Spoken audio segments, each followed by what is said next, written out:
Welcome back. We're joined over the phone by Dr. Hussien Amin, a professor of mass communication. Good afternoon to you, sir. Good afternoon. How are you? Thank you for joining us so much.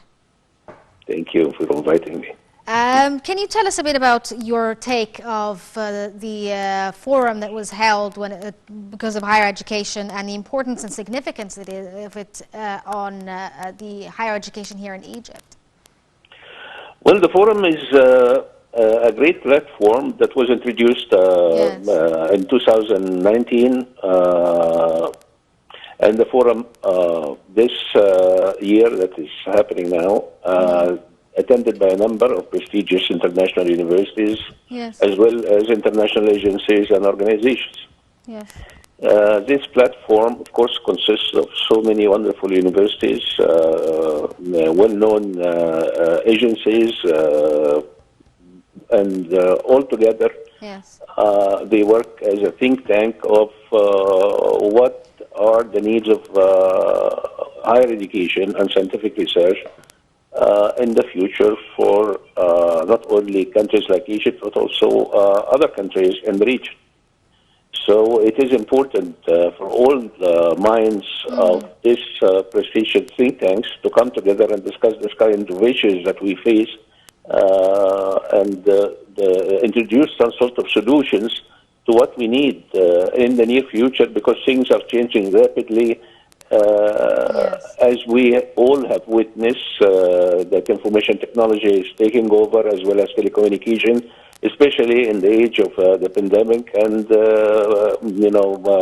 online education is advanced overnight. Yes. And also the fifth revolution, industrial revolution, is here, needed, and a lot of requirements of new skills and knowledge needed in higher education in particular, that is based on new methods of research that should be introduced. Yes. This is how important is this meeting. Yeah, we saw several partnerships between the Ministry of Higher Education and international universities. And we're seeing the possibility of these universities opening up in different places like the administrative capital.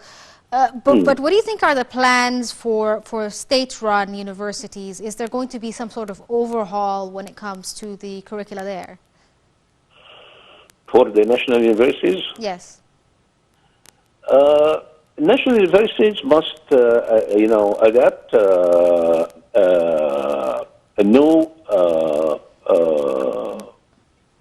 approach to, first of all, introduce international standards in all programs. So they should really raise the standards and meet the international standards, so that the graduates of any national university would be able to work in any international forum or organization or even workplace. Second, they have to identify the major developments and problems and issues that they have already, and adapt into a new educational system that introduce new programs that we need, especially in artificial intelligence, especially in telecom and other fields in science and technology. Okay, these are, follow the international trends. National universities must follow international trends in higher education, scientific research, and the international trends, and adapt them as soon as possible, because they are very slow in introducing new measures and new programs. And this is the way universities, national universities over here, in this part of the world, they need to get all kinds of agreements on the department level, to the school level, to the university level, that takes years. And then by the end, whether we get approval or not approval for a new program that is needed, this is in the air.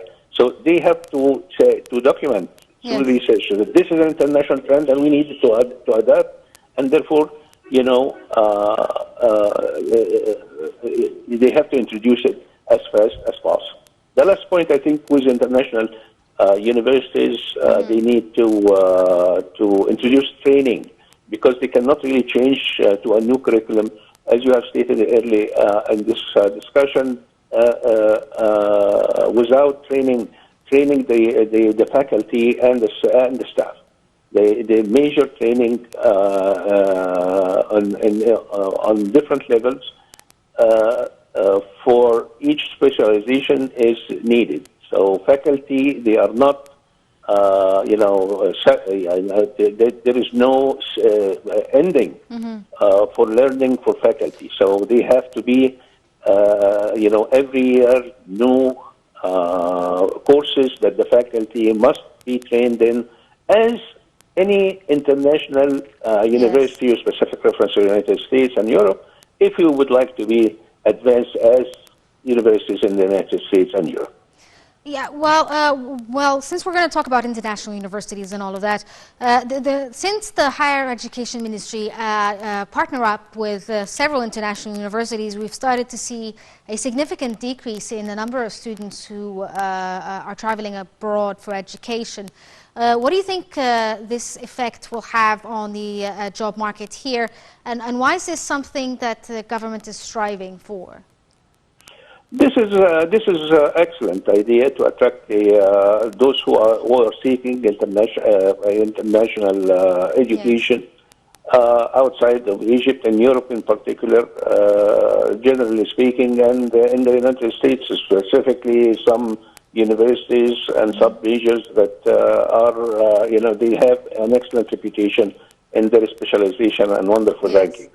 However, again, if these new universities are not really going to have the excellent standards that the Egyptian seeks outside of Egypt, then it will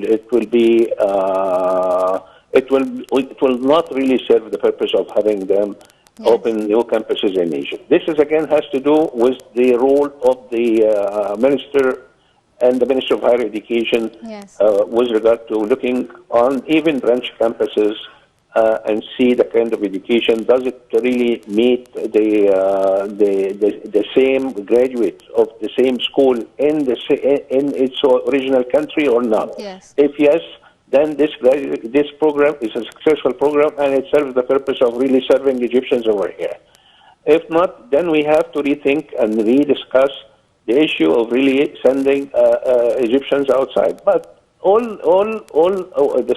original thought of really opening branch campuses over here is a wonderful thought, and the mix and the competition between the national and the international, private and government is a good mix that will serve the students better than anything else. Okay, Dr. Hussien Amin, a professor of mass communication, thank you so much for shedding more light on the importance and significance of this forum. And this brings us to the end of this episode of Cairo Local Time. But stay tuned for more updates on Nile TV.